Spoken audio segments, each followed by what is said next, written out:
मध्ये आहे की नाही आजची ऍक्टिव्हिटी आपली अशी आहे पहा मी दही काही सोर्स लिहिलेत आहे आणि याच्यामध्ये जे ऍसिड प्रेझेंट आहे त्या ऍसिडचं नाव तुम्हाला सांगायचं आहे. त्यामध्ये पहिला सोर्स आहे व्हिनेगार जे आपण पिकल्स तयार करताना लोणचं वगैरे तयार करताना आपण कशाचा यूज करतो बघा व्हिनेगारचा यूज करतो किंवा तुम्ही सगळ्यांनी हॉटेलमध्ये सोयाबीन चिली वगैरे खातात है ना हे बनवताना पण व्हिनेगारचा यूज केला जातो. ठीक आहे तर व्हिनेगार मध्ये कोणतं ऍसिड असतं फक्त आठवण करायचंय हा सिद्धी ऍसिटिक ऍसिड बरोबर आहे का ओके ऍसिटिक ऍसिड बरोबर आहे का. नंतर ऑरेंज म्हणजे संत्री संत्री मध्ये कोणतं ऍसिड असतं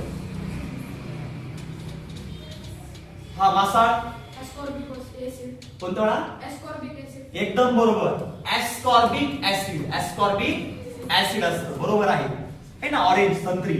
यानंतर बघा टॅमारिन टॅमारिन म्हणजे काय चिंच है ना चिंच आंबट लागते बघा कशाला आंबट जनरली जेवढे पण आंबट पदार्थ असतात ते सगळे काय असतात ऍसिडिक असतात जेवढे पण आंबट पदार्थ आहेत. मग सांगा टॅमारिन हा वेदिका एकदम बरोबर बघा टार्टारिक ऍसिड असतं कशामध्ये टॅमारिन मध्ये. नंतर बघा टोमॅटो आपण टोमॅटो बोलतो त्याला टोमॅटो मध्ये कोणतं ऍसिड असतं यस हा गावंडे कोणतं बघा ऑक्झॅलिक ऍसिड बरोबर आहे का एकदम बरोबर ऑक्झॅलिक ऍसिड.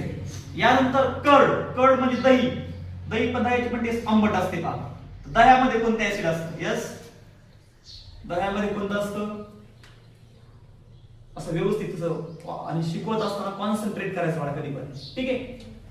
हा मजनर लॅक्टिक ऍसिड एकदम बरोबर लॅक्टिक हा जो वर्ड आहे ना लॅक्टिक लॅक्टोज हे दुधा संबंधित वर्ड आहे मिल्क संबंधित. लॅक्टिक ऍसिड जे आहे बघा ते कशामध्ये असतं कर्ड मध्ये लॅक्टिक ऍसिड. आणि नंतर लास्ट लेमन सगळ्यांना माहित आहे ना लिंबू म्हणतो आपण लेमन यस जाधव कोणतं बघा सायट्रिक ऍसिड एकदम बरोबर आहे सायट्रिक ऍसिड. छान अभ्यास करत राहा ठीक